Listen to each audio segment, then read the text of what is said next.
Sasa si uniambie wewe ndio ulomkamata au? Huyu tumemkuta kichochoroni. Kajibanza anafanya hivi.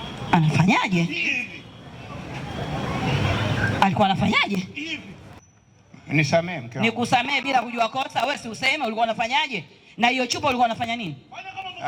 Fanya kama ulivyokuwa unafanya. Tumemkuta kwenye mti anafanya hivi. Yaani haja ndogo linishika. Mtume Muhammad umenitia aibu mume wangu. Sasa mazingira ni dawa ya kututibu. Tukata sana medicine nini kinatusibu. Tutupa sana taka cha ajabu tena taibu. Lakini tunapofanya tafakuri kama mkoa wa Dar es Salaam, ziko changamoto ambazo tunazo kama mkoa wetu wa Dar es Salaam. Moja ni ongezeko kubwa la watu. Unapokuwa na ongezeko kubwa la watu, maana yake unategemea na uwepo wa uchafuzi wa mazingira. Lakini pia jambo la pili ni uzalishaji wa taka ngumu kwa kiwango kikubwa. Wamesema wenzangu, wamesema hapa mstahiki meya, uzalishaji wa taka ngumu umeendelea kuongezeka. Lakini nitumie nafasi hii kupongeza wakurugenzi na wadau mbalimbali. Wakati tunatembelea kwenye mabanda, tumeona jitihada mbalimbali za kuhakikisha namna gani wanaweza kuchakata taka ngumu. Naomba tuwapigie makofi mengi sana. Lakini sote ni mashahidi, wastahiki mamea nimewaona kwa nafasi tofauti, wakurugenzi na waheshimiwa wakuu wa wilaya, mmeenda kufanya usafi katika maeneo mbalimbali.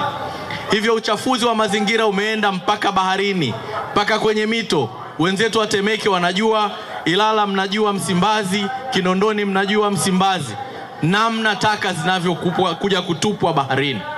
Lakini wenzetu sisi Temeke, wenzetu wa Kinondoni na Ilala tunajua eneo hili hapa la mlango bahari wa mto Msimbazi, namna ya taka nyingi zinavyokwenda pale.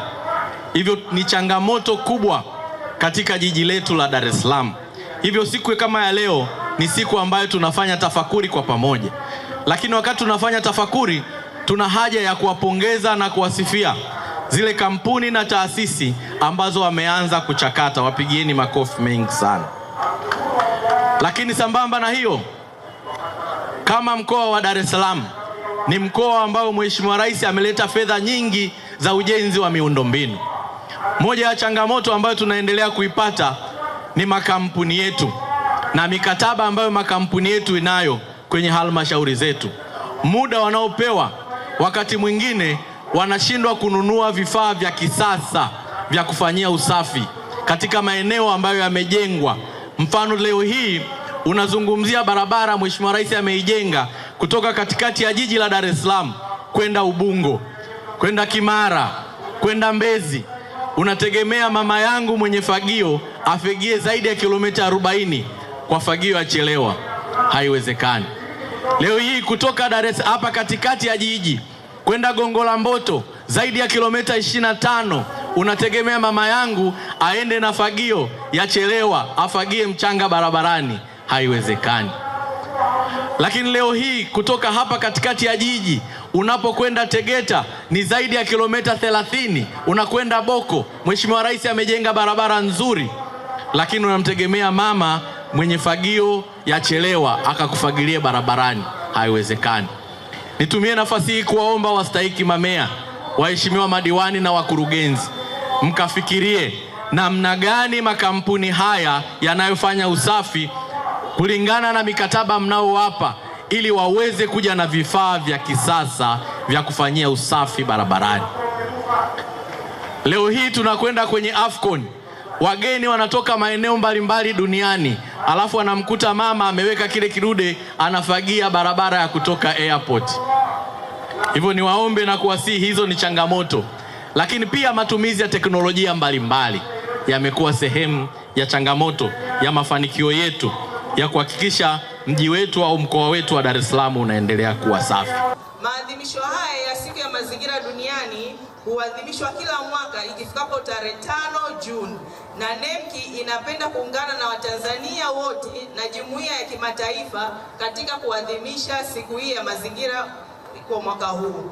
Maadhimisho ya mwaka huu yanakuja wakati muafaka ambapo nchi yetu inaelekeza nguvu na mikakati yake katika utekelezaji wa dira ya maendeleo ya taifa ya 2050, ambapo kauli mbiu ya siku ya mazingira kitaifa inasema kwamba dira 2020 tuwajibike kukijanisha Tanzania. Ni wito wa kimkakati unaotutaka kuelewa kuwa maendeleo endelevu na kiuchumi na kijamii yanategemea ustawi wa uasili wa mazingira yetu. Lengo letu ni kuiona Tanzania ya kijani na yenye hewa safi. Mheshimiwa mgeni rasmi, katika kutekeleza kauli mbiu hii ya siku ya mazingira kitaifa, NEMKI kwa kushirikiana na wakala wa huduma za misitu TFS, wakuu wa mikoa, wakuu wa wilaya, halmashauri za majiji na miji, halmashauri za manispaa na wilaya, wadau wa mazingira na mabalozi wa mazingira, ilipanda michi takriban 40,000 katika maeneo mbalimbali nchini, ikiwa ni sehemu ya maadhimisho ya miaka 40 tangu kuanzishwa kwa Baraza la Taifa la Hifadhi na Usimamizi wa Mazingira NEMKI. Mheshimiwa mgeni rasmi, naomba niwakumbushe wananchi wenzangu kuwa kila mtu ni mlinzi wa mazingira na usimamizi wa mazingira ni si jukumu la serikali peke yake au NEMKI peke yake. Hivyo ni wajibu wetu sote kama jamii kuhifadhi mazingira yetu. Wito wa NEMKI ni kuwa mazingira ni uhai wetu na kuwajibika kuyalinda na kuyakijanisha leo ndio uhakika wa usalama na ustawi wa Tanzania ya kesho. Mazingira yetu ni uhai yetu, tuyatunze, yatutunze. Siku ya mazingira duniani inatukumbusha wajibu wetu wa kulinda na kuhifadhi mazingira kwa ajili ya manufaa ya kwetu sisi hapa na vizazi vijavyo. Kwa wakala wa huduma za misitu Tanzania, tunaendelea kutekeleza majukumu yetu ya uhifadhi wa rasilimali misitu na mazingira ambazo ni misitu na nyuki pamoja. Sambamba na shughuli hizo, TFS pia inaendelea kusimamia shughuli za upandaji miti kwa njia moja ya kukabiliana na mabadiliko ya tabia ya nchi ili kuzuia mmomonyoko wa ardhi na kuboresha vyanzo vya maji na kuongeza uoto wa asili. Katika kutekeleza majukumu hayo, kila wilaya huwa tunazalisha miche ya miti ambayo iko katika vitalu vyake, na miche hiyo hutolewa kwa wananchi kwa ajili ya kuotesha katika maeneo yao. Wananchi na taasisi mbalimbali pia wanaruhusiwa kuja kuchukua, na of course tumefanya hilo zoezi hilo, tumelifanya vizuri sana mwaka huu. Wananchi wengi wamejitokeza na taasisi zimechukua miti mingi sana kwa ajili ya kuotesha na kukabiliana na hizo shughuli za na uharibifu wa mazingira. Kwa niaba ya kamishna wa hifadhi wa misitu Profesa Dos Santos Silayo, tunatoa wito kwa wananchi wote kutumia fursa hii kwa kupanda miti na kutunza hadi ikue. Kwa niaba ya umoja wa kandarasi wa Takangumu mkoa wa Dar es Salaam, napenda kutoa shukrani zangu za dhati kwa serikali ya Jamhuri ya Muungano wa Tanzania chini ya uongozi wa Mheshimiwa Dr. Suluhu Hassan kwa kuendelea kuimarisha ushirikiano kati ya serikali na sekta binafsi katika kulinda mazingira, kusimamia usafi wa miji yetu na kuboresha maisha ya wananchi. Tunapozungumzia mazingira, hatumzungumzii taka pekee. Tunazungumzia afya za wananchi, tunazungumzia uchumi wa taifa, tunazungumzia uwekezaji, tunazungumzia utalii, na tunazungumzia hadhi ya nchi yetu mbele ya dunia. Mji safi huvutia wawekezaji, mji safi huvutia watalii, mji safi huongeza afya kwa wananchi, na mji safi hujenga heshima ya taifa. Mchango kwa kandarasi katika ajira na uchumi. Mheshimiwa mgeni rasmi, mara nyingi watu wanapoona magari ya taka yakipita barabarani, lakini hawayaoni maelfu ya maisha yanayobebwa na magari haya. Leo hii sekta ya usimamizi wa taka ngumu imekuwa moja ya sekta zinazotoa ajira kwa maelfu ya Watanzania. Kupitia wakandarasi wa taka ngumu, vijana wengi wamepata ajira, wanawake wengi wamepata kipato, familia nyingi zimepata matumaini ya maisha bora. Watoto wengi wanasoma shule kutokana na kipato kinachotokana na sekta hii. Madereva wapo, wapakiaji wapo, mafundi wapo, wasimamizi wapo, walinzi wapo wachakata taka ambao hii ajira ya taka imewabeba. Wapo wafanyakazi wa plastiki wakata chuma, wengine wapo ambao zinatokana na hizo. Kwa hiyo nyuma ya kila gari la taka kuna familia nyingi zinazopata chakula mezani. Nyuma ya kila eneo linalosafishwa kwa ajira zinazoweza kuweka maisha mengi ya Tanzania ya Watanzania.